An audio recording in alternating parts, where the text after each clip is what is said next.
हातिम ने किताब सिकात में इसको लिखा भी इसके पाँव भी सलामत नहीं, हाथ भी नहीं है, आंखें भी नहीं, अल्लाह का शुक्र अदा की जाए। मैंने उससे पूछा भी किस बात पे अल्लाह का शुक्र अदा कर रहे हो? उसने कहा कि अगर मेरा रब आसमान मेरे ऊपर गिरा दे, जमीन को हुक्म दे कि मुझे निगल जाए, पहाड़ों को हुक्म दे मुझे कुचल दे, आग को हुक्म दे कि मुझे जलाकर राख कर दे, तो मैं क्या कर लूंगा?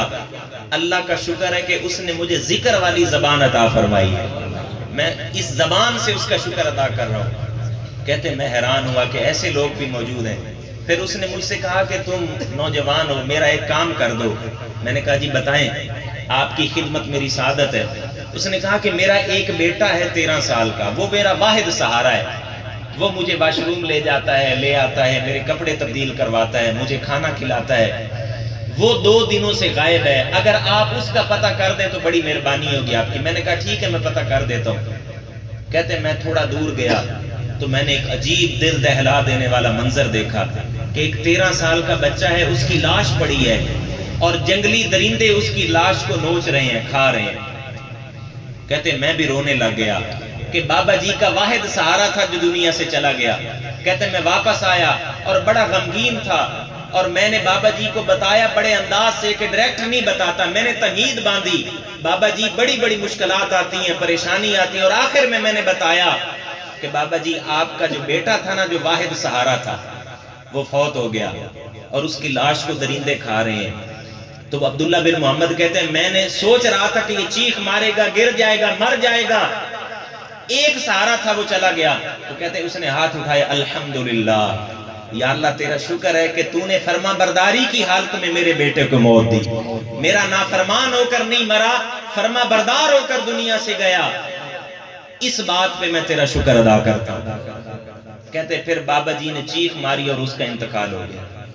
कहते मैंने उनके ऊपर कपड़ा डाल दिया और मैं रोने लग गया। कुछ लोग आए तो उन्होंने बाबा जी को आके कोई दाढ़ी चूम रहा है, कोई माथा चूम रहा है, और लोग पता ही क्या कह रहे हैं, मुबारक हो उन आंखों को कि जब तक सलामत रही कभी हराम नहीं देखा, मुबारक हो उन कानों को कि जिन्होंने कभी हराम नहीं सुना, मुबारक हो उन हाथों को कि जब तक सलामत रहे कभी हराम की तरफ नहीं बढ़े।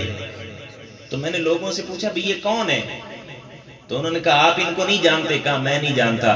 उन्होंने कहा ये अजीम मुहद्दिस और हजारों मुहद्दिसीन के उस्ताद, आलिम फाजिल और हजरत अब्दुल्ला इब्न अब्बास के शागिर्द हजरत अबू कलाबा रदियल्लाहु ताला, ये आम आदमी नहीं है, ये मुहद्दिस है, ये आलिम था, ये शरीयत का पाबंद था।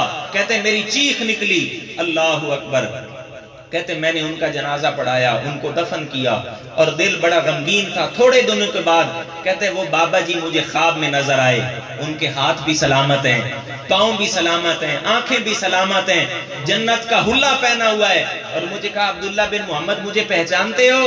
मैंने कहा आप अबू कलाबा हैं? कहा हाँ मैं वही हूँ। सुनो, जन्नत के अंदर कुछ दर्जे ऐसे हैं जो सिर्फ सब्र और शुक्र करने वालों के लिए हैं, जो हर हाल में शुक्र करते हैं, हर हाल में अल्लाह की रजा पर राजी रहते हैं। कुछ दर्जे ऐसे भी हैं, वो दर्जे सारे अल्लाह ने मुझे अता फरमाए। ये वो लोग हैं कि खुशी हो, गमी हो, परेशानी हो, हर हाल में रब को याद रखते हैं, हर हाल में नबी अलैहिस्सलाम के जिक्र को याद रखते हैं। हम लोग वो हैं कि थोड़ी सी खुशी मिले तो रब को भूल जाते हैं, फिर कोई परेशानी है तो रब की तरफ दौड़ते हैं, फिर खुशी मिले परेशानी टल जाए तो फिर रब को भूल जाते हैं, और फिर खुशी मिले तो फिर शैतान के पीछे चल पड़ते हैं। तो अल्लाह ताला हमारा ये मिजाज बना दे कि हम खुशी में भी रब को याद करें, गमी में भी रब को याद करें। ये अल्लाह वालों का अंदाज है, ये अहले ईमान का अंदाज है। अल्लाह करीम ये मेरे चंद कलिमात कबूल फरमाए, आमीन व मा।